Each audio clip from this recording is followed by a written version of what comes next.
आपके पास घर बनाने के लिए जमीन नहीं है? क्या आपके पास किसी भी दुकान, स्कूल या कोई भी बिजनेस करने के लिए जमीन उपलब्ध नहीं है? तो निराश होने की जरूरत बिल्कुल नहीं है। हम आपको दिलाएंगे 200 रुपए वर्ग फीट से लेकर 2000 रुपए वर्ग फीट तक आपको, या इससे भी ज्यादा आपको मिलेगा 6 रूम और 6 फीट की गैलरी का प्लाट मात्र 5 लाख रुपए में, या इससे भी सस्ता। रही बात जमीन की, तो डरिए मत, कोई भी विवाद नहीं, कोई भी झगड़ालू जमीन नहीं। आपको मिलेगा एक ऐसा प्लाट जिस पर होगा आपका राज। आइए आपको जल्द जमीन दिलाते हैं। तो संपर्क करिए सीधी में आवासीय प्लाट या खेती करने के लिए या फिर किसी भी बिजनेस को करने के लिए। तो सीधी में कहीं भी प्लाट लेने के लिए जल्द संपर्क करें 94 24 59 88 78। नमस्कार दोस्तों, मैं रवि कुमार आपके साथ, और इस वक्त आप देख रहे हैं तरंग क्राइम न्यूज। इस एपिसोड में हम करेंगे मध्य प्रदेश के सीधी जिले के बाहरी क्षेत्र का मामले पर बात, क्योंकि कुछ ऐसी होती है लोगों से मुलाकात जो करते हैं बड़ी बड़ी बात। तो आइए जानते हैं कि आखिर में बाहरी थाना का क्या है मामला। आपको बताते चले कि जिस तरीके से ये चीजें देखी जा सकती हैं कि आम जनता को परेशानी भुगतनी पड़ती है। कभी कभी वजह होती है पुलिस, कभी कभी ये होता है कि पुलिस ही आम जनता को किसी ऐसे क्राइम करने वाले शख्स से, अपराधियों से बचाती भी है। आखिर में तब इनका क्या मकसद रहता है और इसके बाद क्या मकसद होता है, ये सारी चीजें आती हैं। कभी कभी ऐसा होता है कि पुलिस को भी बहुत कुछ झेलना पड़ सकता है, या झेलते भी हैं। हाल ही में आपने देखा रेत का मामला 2 जगहों का, एक तो शहडोल का, एक और, जहां लगातार पुलिस के ऊपर और पटवारी के ऊपर रेत माफियाओं के द्वारा गाड़ियां चढ़ा दी गई और मौके पर ही घसीटा भी गया, जो कि गाड़ी के नीचे घसीटते घसीटते उनकी मौत हो गई।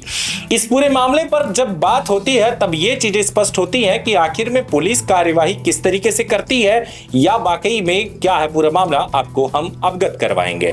आपको हम बताते चले कि ये बाहरी क्षेत्र का मामला है, जहां पर पुलिस की साठगांठ लगातार देखी जाती है रेत माफियाओं से।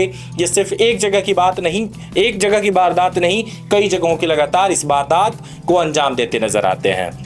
बता दें कि सीधी जिले में बाहरी थाना का मामला है, जहां सीधी जिले के नाम की अगर बात की जाए तो जिला का नाम तो सीधी है, लेकिन यहाँ के पुलिस स्टाफ हो या फिर आम जनता हो, टेढ़ी जरूर होगी।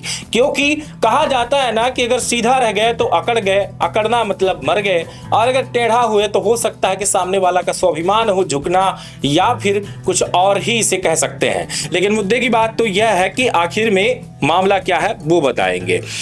यहाँ पर आपको बताते चले कि सीधी जिले में बहुत ही टेढ़े मेढ़े लोग रहते हैं। खासकर सीधी जिले का बाहरी थाना का अगर बात जब आती है बाहरी थाने की, तो वहां पर बाहरी थाना सुर्खियों में हमेशा से रहा है। चाहे वो किसी भी चीज का मामला हो, यानी कि आपको नशे का व्यापार वहां चलता हो, यानी कि जिस तरीके से वहां लगातार नशे का व्यापार होता है, और ऐसे ऐसे नशे का व्यापार बाहरी थाना अंतर्गत देखा जाता है जिस पर आप अंदाजा भी नहीं लगा सकते कि क्या वाकई में ये नशा भी बाहरी क्षेत्र यानी कि सीधी जिले में बिकता है।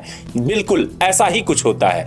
वहीं दूसरा कि रेत माफियाओं का राज भी है, क्योंकि बाहरी क्षेत्र में कई ऐसे नदियां हैं जहां पर रेत माफिया उनसे जा करके सीधे तौर पर अपने गाड़ी और वाहन से रेत लगातार चोरी करते हैं। ऐसी जगहों पर पुलिस बिल्कुल कदम नहीं रखना चाहती, सिर्फ सेटलमेंट करती है। ये हम नहीं कहते, ये वारदात कहती है। आपको हम बता दें कि ऐसा ही एक मामला आया है, जो कि खासकर कल का एक मामला देखा गया, जहां आपको बता दें कि कारनामा सुनकर आप हैरान हो जाएंगे, जहां दंग रह जाएंगे इस मामले को देख करके। आपको बताते चले कि उत्तर टोला रामडीह का एक मामला है, जहां प्रमोद तिवारी के खेत में सुनील शर्मा के द्वारा जेसीबी मशीन लगाकर अवैध रेत से जो देखा जा सकता है कि अवैध रेत का उत्खनन किया जा रहा था, जहां की इस मौके पर पुलिस पहुंचती है। और पुलिस कौन था आपको बताएंगे। सोमवंशी जी थे, जो कि आर्य सोमवंशी थे, और उन्हीं के साथ एक और उन्हीं के साथ ही मौजूद थे, जिनका वेट है ये, और मौके वारदात पर ये पहुंचते भी हैं।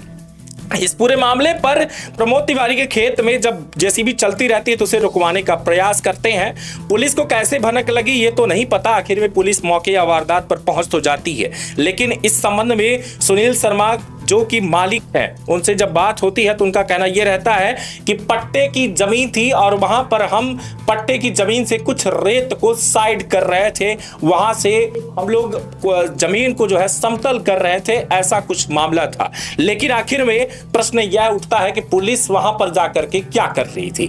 आपको बताते चले कि पुलिस का सीधे जेसीबी पर आरोप था कि आप रेत परिवहन कर रहे हैं, वो भी उत्खनन।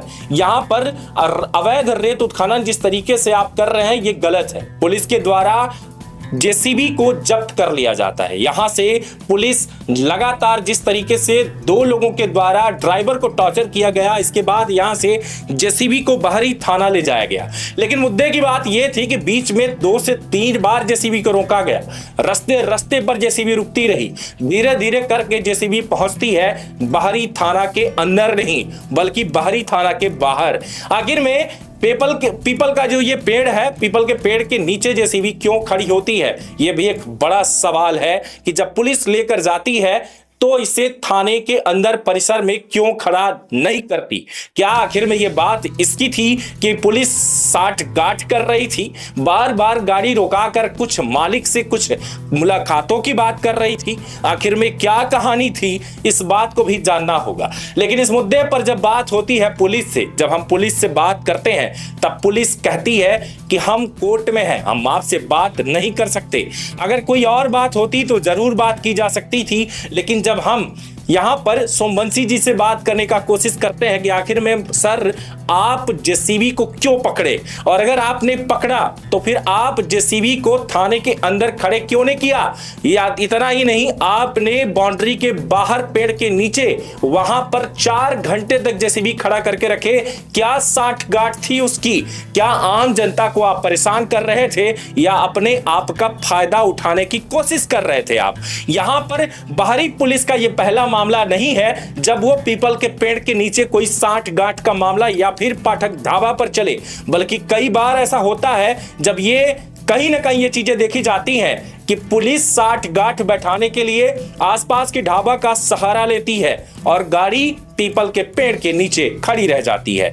यहां पर जब बात होती है मालिक से, तो मालिक के द्वारा भी कहा जाता है कि मुझे बेहद परेशान किया गया, लेकिन बाद में टीआई से हमने जब बात किया तो गाड़ी छोड़ दी गई। तो आखिर में क्या यहां पर जो मामला देखा गया, आम जनता का जो नुकसान हुआ, ये गलत है?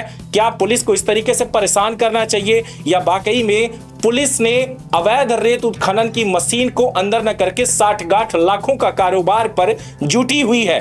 ये एक बड़ा सवाल है। यही जब मैं कॉल करता हूं तो यहां पर राकेश वैस यानी कि बाहरी थाना प्रभारी को, तो 4 से 5 बार कॉल करने के बावजूद भी मेरा फोन नहीं उठाया गया।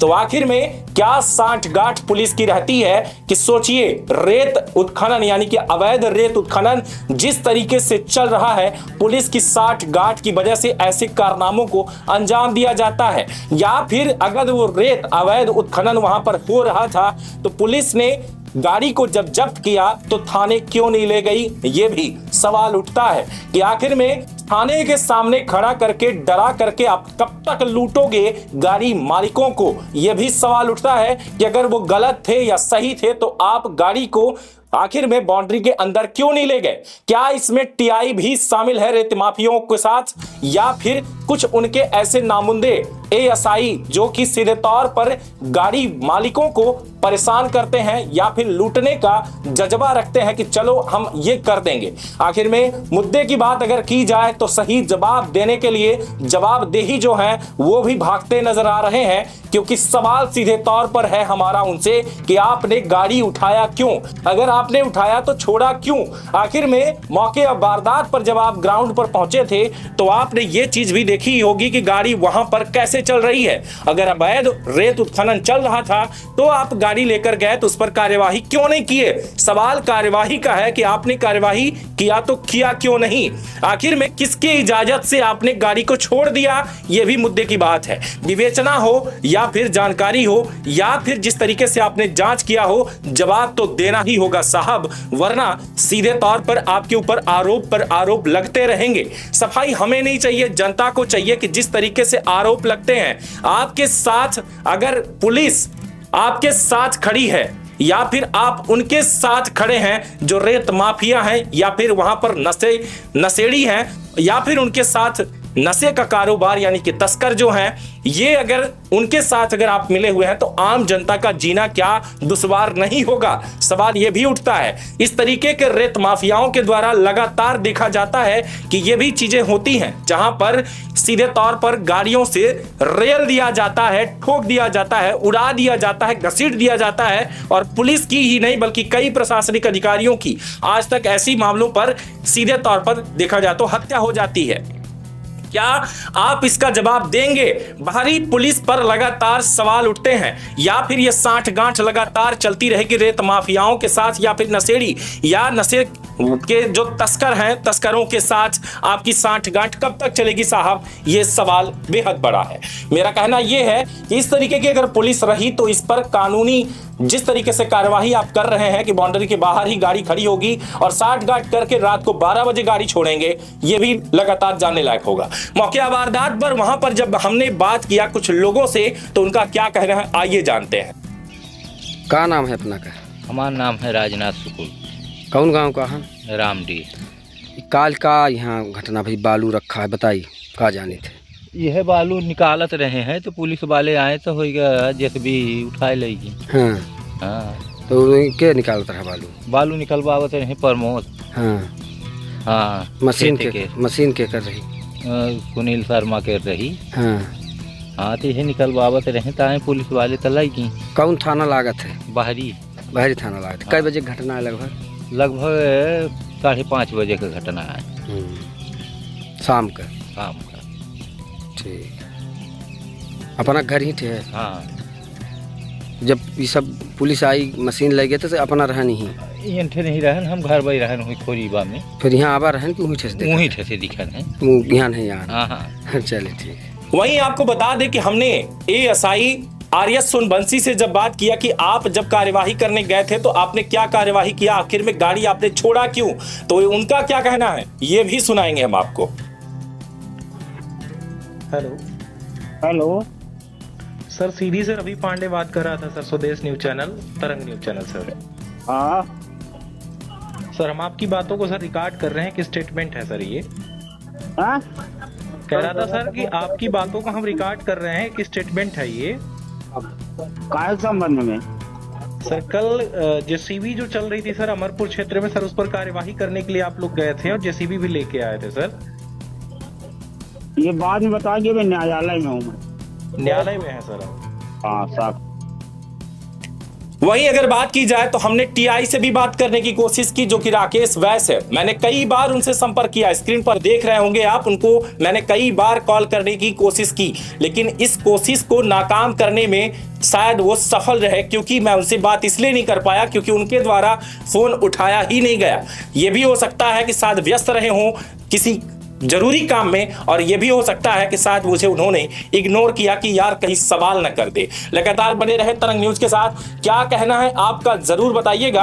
हमें तो लगता है कि साहब इस तरीके की कार्यवाही अगर आप करेंगे तो रेत माफियाओं पर किसी भी तरीके से आप रोक नहीं लगा पाएंगे। बहुत बहुत धन्यवाद। अरे कहां जा रहे हैं? आपके पास घर बनाने के लिए जमीन नहीं है क्या? आपके पास किसी भी दुकान, स्कूल या कोई भी बिजनेस करने के लिए जमीन उपलब्ध नहीं है?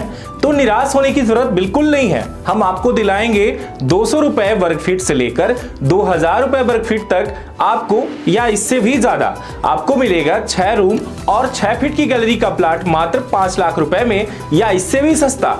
रही बात जमीन की तो डरिए मत, कोई भी विवाद नहीं, कोई भी झगड़ालू जमीन नहीं, आपको मिलेगा एक ऐसा प्लाट जिस पर होगा आपका राज। आइए आपको जल्द जमीन दिलाते हैं, तो संपर्क करिए सीधी में आवासीय प्लाट या खेती करने के लिए या फिर किसी भी बिजनेस को करने के लिए। तो सीधी में कहीं भी प्लाट लेने के लिए जल्द संपर्क करें 94 24 59 88 78।